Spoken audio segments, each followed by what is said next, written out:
हमारे देश में लोगों की विरोध करने की प्रवृत्ति इस हद तक नीचे गिर गई ना, उन्हें ये भी नहीं पता चल रहा है कि हम सरकार का विरोध करते करते किस हद तक नीचे गिर गए और हम अपना मानसिक संतुलन तक होते चले जा रहे हैं।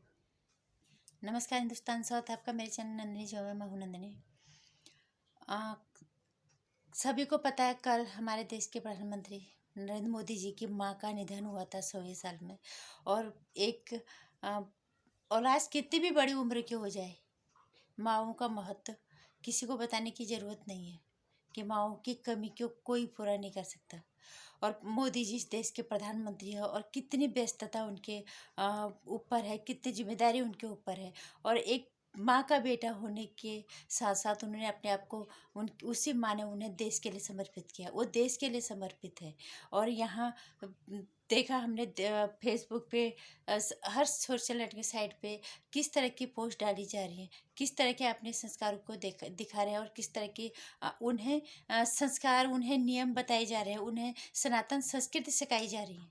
जो पूरे हिंदुओं को जगाने का काम जिन्होंने किया, वो हिंदुओं की संस्कृति और उनके सनातन धर्म बताने की कोशिश कर रहे हैं। जबकि उन्हें पता हुआ इस देश के प्रधानमंत्री हैं, उन्होंने ही हिंदुओं को दोबारा जगाया है, उन्हीं को पाठ पढ़ाया जा रहा है उल्टा। इससे इन लोगों की गंदी मानसिकता और गंदी सोच का पता चलता है। इनके घटिया दिमाग, और दिमाग तो घटिया है ही, इनका ऐसा लग रहा है कि मानसिक संतुलन अपना खो बैठे हैं। इनकी परवरिश कितनी गंदी है। कितना भी बड़ा कोई दुश्मन क्यों ना हो, ऐसे मौके पे उसके लिए सहानुभूति निकलती है। और सबसे बड़ी बात यह है कि उनकी माँ का राजनीति से कोई लेना देना नहीं है और उन्होंने इस देश को मोदी जी जैसा बेटा दिया प्रधानमंत्री के रूप में। विरोध एक अलग चीज़ है, ये लोग विरोध के चक्कर में ये भी नहीं देख रहे हम ये मौका क्या है और किस तरह का विरोध हमें करना चाहिए, किस मौके पे करना चाहिए और किसका करना चाहिए। जबकि वो एक महिला है, महिला सम्मान की ये बात करते हैं, जबकि उनको नमन करना चाहिए, उनको प्रणाम करना चाहिए। नहीं, ये सीधे ही मोदी जी के पीछे पड़े हुए हैं। किसी ने भी विरोधियों ने कहीं पे उनके लिए मोदी जी के अलावा उनके लिए एक मतलब श्रद्धांजलि किसी ने देते हुए नहीं देखा। लेकिन उन्हें सनातन का पाठ पढ़ाया जा रहा है, उन मोदी जी को जिन्होंने हिंदुत्व को दोबारा जगाया, जिन्होंने सनातन के अंदर सनातनी का मतलब समझाया है, मरे हुए हिंदू को उन्होंने जगाया है, उन्हें सनातन का पाठ पढ़ा रहे हैं। जानते हो कि वो प्रधानमंत्री हैं, वो इतना नहीं कर सकते और की तरह, वो और की तरह नियम धर्म का पालन वो अभी नहीं कर सकते उनके लिए, क्योंकि देश प्रमुख है। किस तरह की लोगों ने दिया है यहाँ पे। एक का कहना, मुखाग्नि देने के लिए बाल उत्तरी धारण कर एक शाम अरबा भोजन करके 12वीं श्राद्ध तक चटाई पर ही सोना पड़ता है। और ये उसी दिन हवाई जहाज में उड़ के चला गया और धर्म के ठेकेदार चुप क्यों हैं। ये कहना है इस एक बंदे ने पोस्ट डाली है यहाँ पे कि 12 दिन तक चटाई पे सोना पड़ता है और ये हवाई जहाज में उड़ गया, धर्म के ठेकेदार चुप क्यों है। इस घटिया सोच के इंसान को कोई बताएगा।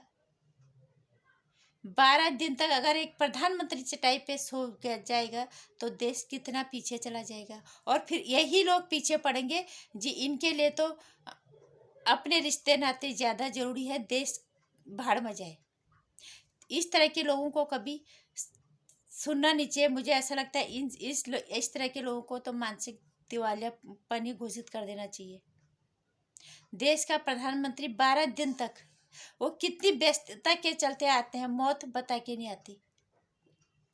उनकी उम्र भी हो चुकी थी, लेकिन फिर भी किसी की भी मौत अगर अचानक भी होती है तो प्रधानमंत्री जी आए, उन्होंने जो भी क्रियाक्रम था, एक बेटे का जो दायित्व था उन्होंने निभाया और वो गए, क्योंकि उनके लिए देश प्रथम है। और हर जिम्मेदार जो बड़े पद पे होगा उसकी यही जिम्मेदारी बनती है, उसके लिए उस पद की जिम्मेदारी बड़ी बनती है। लोगों को ये सीख देने के बजाय कि तुम प्रधानमंत्री जी से सीखो, उन्होंने सब कुछ यहाँ भी अपनी जिम्मेदारी निभाने के बाद वो अपनी जिम्मेदारी पे वापस लौट गए। ये कहने के बजाय ये विरोध का ये तरीका जताया है।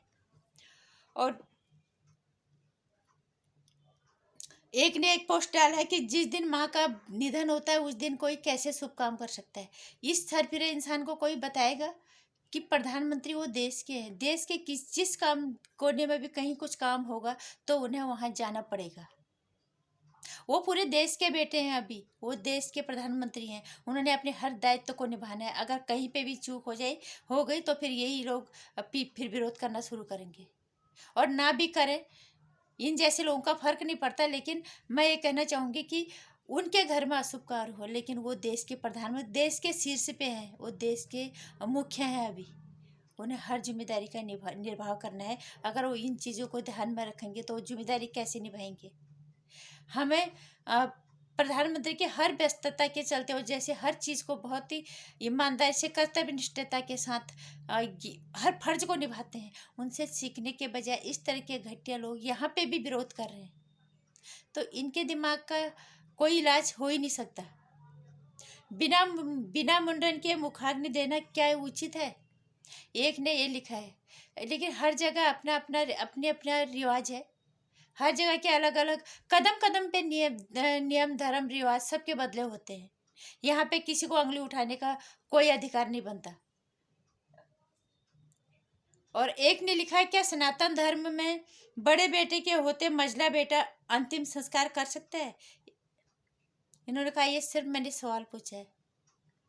हालांकि हिंदू धर्म के अनुसार जितना हमें समझ में आता है, हमें यही, हमारे यहाँ भी यही होता है कि बड़ा बेटा करता है बाप का या छोटा बेटा करता है माँ का।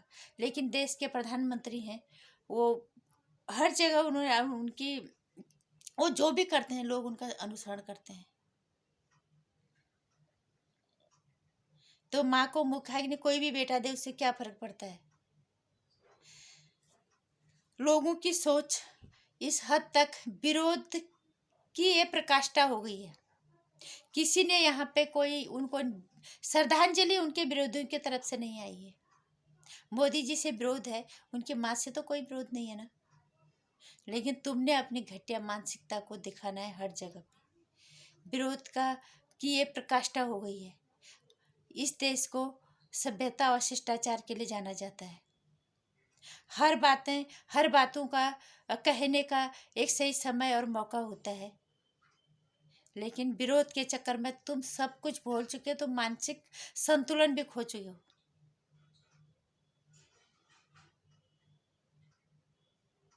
लेकिन हम फिर कहना चाहेंगे, हमें प्रधानमंत्री जी पे फिर एक बार गर्व है, क्योंकि उन्होंने अपने बेटे का फर्ज निभाते हुए, उन्हें देश के बेटे के फर्ज निभाने के लिए वो वापस आ गए अपने काम पे।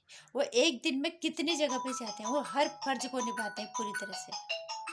लेकिन विरोधियों को, इस तरह के विरोधियों से ही हमें बचने की ज़रूरत है।